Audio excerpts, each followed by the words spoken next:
And I'm very happy to see so many people here in the room today. Thank you.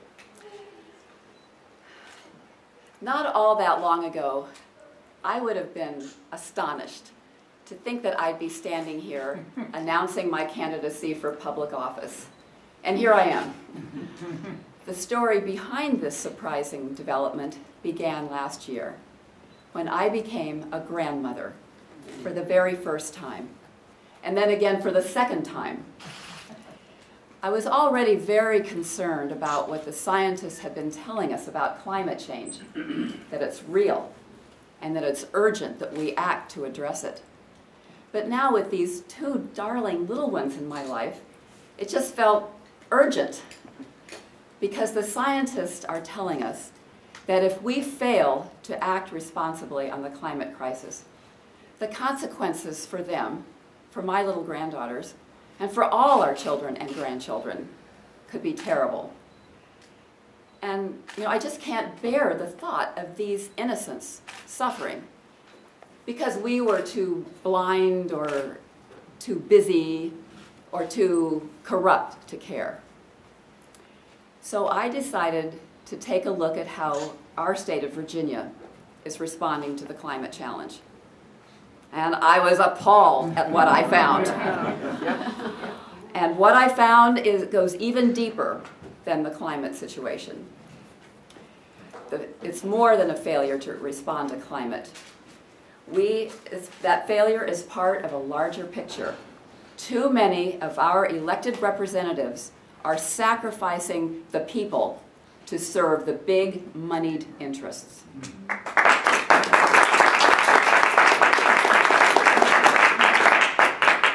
Did you know that the nonpartisan Center for Public Integrity ranks Virginia 47th among the 50 states when it comes to government integrity? 47th. And in their corruption risk report card that they issue to each state, Virginia gets an F. And our present state senator from this district, Mark Obenshain, is right at the heart of that problem. And that's why I'm running to replace him in the Virginia Senate.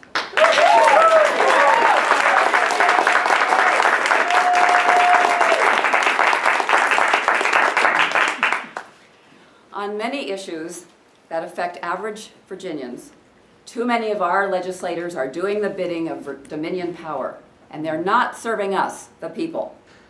Dominion power is by far the largest corporate donor to our legislators. Now, do you think that that might have something to do with what just happened a few weeks ago in the General Assembly?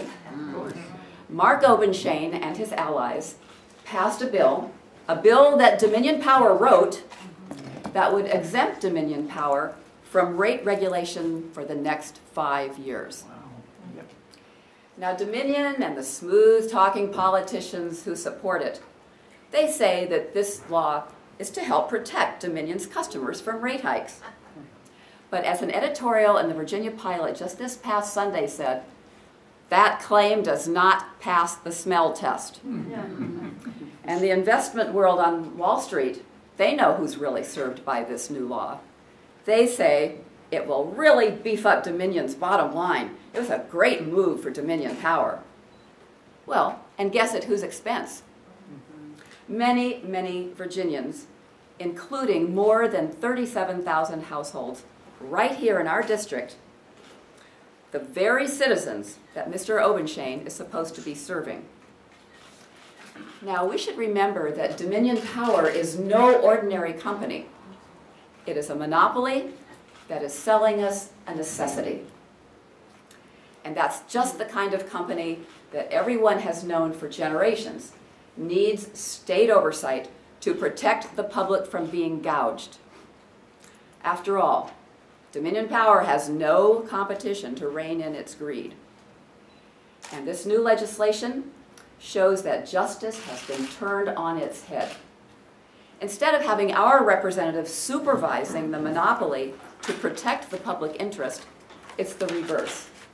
Dominion Power tells our elected representatives what it wants, and they deliver.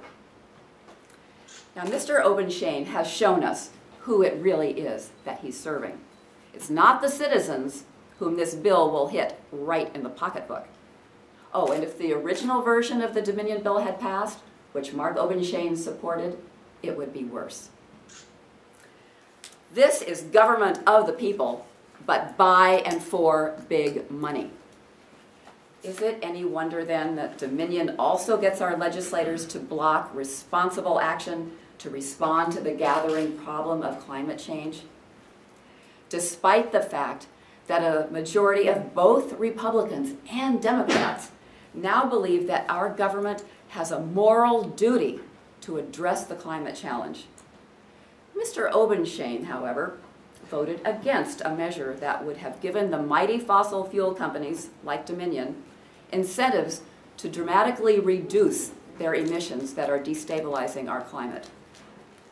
Yes, Dominion power seems to have achieved a great deal of dominion over the old Dominion, including the Senate seat in the 26th district.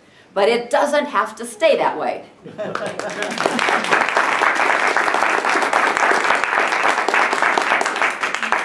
This is not a liberal versus conservative issue.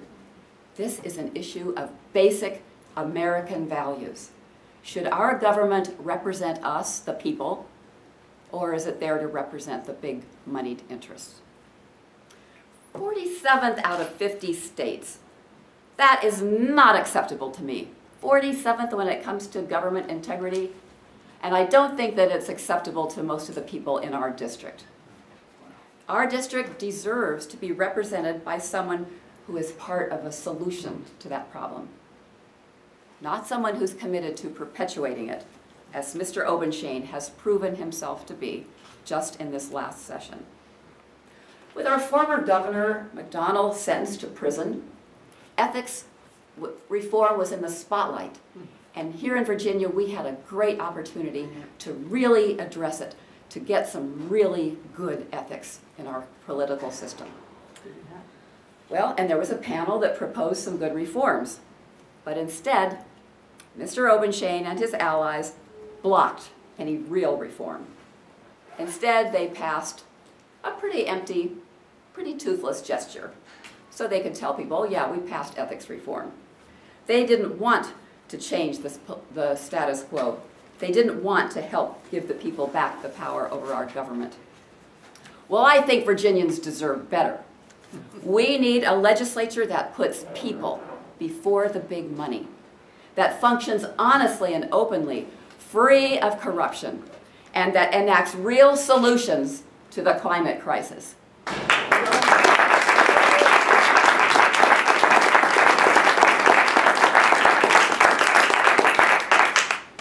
It is how we deal with these three issues that will do the most to determine what kind of a Virginia, what kind of America, and what kind of a planet our grandchildren will inherit from us.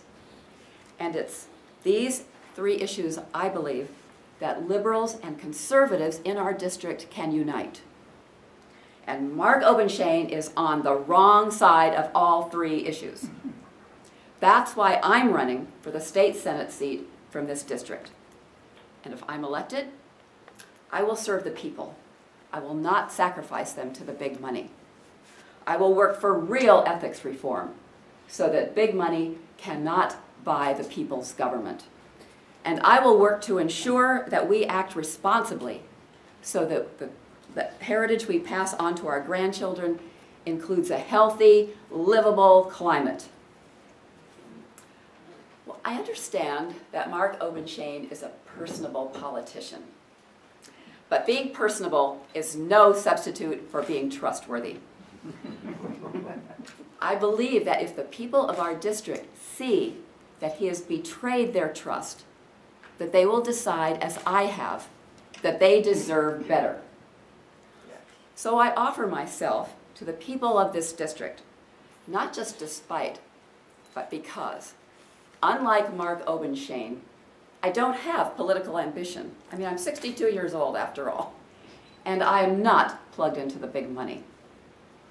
I am running as the candidate who will look out for the people and for our democracy and for the kind of healthy future that we all want our grandchildren to have. Thank you very much.